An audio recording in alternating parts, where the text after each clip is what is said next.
Analizuodami kelių eismo taisyklių pažeidimus, pastebėjome, kad Kauno mieste vairuotojai piknaudžiauja kalbėdami mobilaus ryšio telefonu, taip pat visiškai ignoruoja įspėjimo signalo rodymą.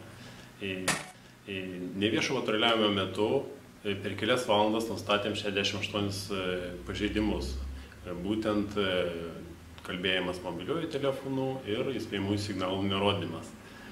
Norime įspėti vairuotojus, kad ir toliau aktyviai vykdysim neviešo patruliavimo metodus, naudosimės viešojo transportu, miesto kameromis ir kitomis priemonėmis, naudosim įvairius policijoje naudojamus neforminius automobilius, kad šią tendenciją Kauno mieste išgyvendintume.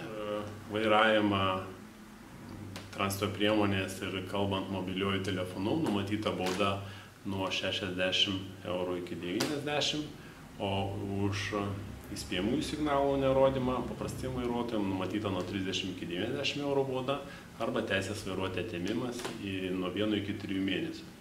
Noriu atkreipti dėmesį vairuotojų, kurie veža keleivius nustatytais maršrutais. Jiem atsakomybė už įspėjamo signalo nerodymą yra numatyta nuo 120 eurų iki 170 eurų arba teisės vairuoti atėmimas nuo 1 iki 3 mėnesių.